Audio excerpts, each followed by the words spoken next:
Hi hello dear friends, എൻ്റെ പുതിയൊരു വീഡിയോയിലേക്ക് എല്ലാവർക്കും സ്വാഗതം. അല്ലു ആൻഡ് അൽഫു ഫാമിലിയിലേക്ക് സ്വാഗതം ഡിയർ ഫ്രണ്ട്സ്. ഇന്ന് ഞാൻ ഒരു വെറൈറ്റി വീഡിയോ ആണ് നിങ്ങൾക്ക് വേണ്ടി കാണിച്ചു തരാൻ പോകുന്നത്. നമ്മുടെ എല്ലാവരും സദ്യ വയ്ക്കുമ്പോൾ പായസം കുടിക്കാത്ത ആരുമില്ലല്ലേ. പായസത്തിൻ്റെ ഏറ്റവും മെയിനായിട്ട് ഉപയോഗിക്കുന്ന ഒരു സംഭവമാണ് ശർക്കര. അപ്പോൾ ഈ ശർക്കര എങ്ങനെയാണ് ഉണ്ടാക്കണമെന്ന് നമുക്കിന്ന് നോക്കിയാലോ. എൻ്റെ ചാനൽ ആദ്യമായിട്ട് കാണുകയാണെങ്കിൽ ലൈക്ക് ചെയ്യാനും ഷെയർ ചെയ്യാനും സബ്സ്ക്രൈബ് ചെയ്യാനും മറക്കല്ലേ. ബെൽ ബട്ടൺ പ്രസ് ചെയ്താൽ ഞാൻ അയക്കുന്ന വീഡിയോസിൻ്റെ നോട്ടിഫിക്കേഷൻ എല്ലാം നിങ്ങൾക്ക് കിട്ടുന്നതായിരിക്കും. അപ്പോൾ ഇതാണ് നമ്മുടെ ശർക്കര ഉണ്ടോ. ഈ മറയൂർ കാന്തല്ലൂർ ഭാഗത്ത് ഒരുപാട് നമ്മുടെ ജാഗറി ഫാക്ടറികളുണ്ട് കേട്ടോ. ചെറുകിട കുടിൽ വ്യവസായം പോലെ അവിടെയുള്ള മിക്ക ആളുകളും ഇത് ഒരു തൊഴിലായിട്ട് എടുത്ത് ചെയ്യുന്നുണ്ട്.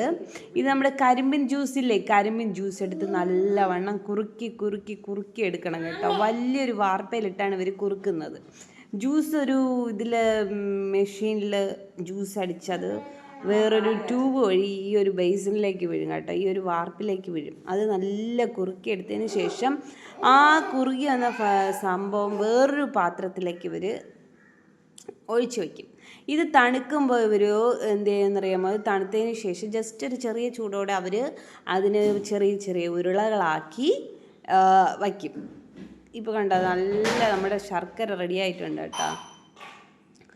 ഈ ഉരുളകൾ അവർ തണുത്തതിന് ശേഷം ഇവർ വയ്ക്കും. നല്ല ടേസ്റ്റാണ് കേട്ടോ ഈ ശർക്കര. നമുക്ക് കഴിക്കാൻ തന്നു കുറച്ചൊക്കെ. നമ്മുടെ ടീമിൽ നിന്ന് പോയ കുറേ പേര് ശർക്കര വാങ്ങിക്കുകയും ചെയ്തു. ഇവിടെ നമ്മുടെ നാട്ടിലുള്ളതിനേക്കാളും നല്ല ലാഭത്തിൽ നമ്മുടെ മറയൂരിൽ നിന്ന് കിട്ടും കേട്ടോ ശർക്കര. നല്ല ശുദ്ധമായ ശർക്കരയാണ് കേട്ടോ. നല്ല ടേസ്റ്റാണ് ഇത് കഴിക്കാൻ തന്നെ.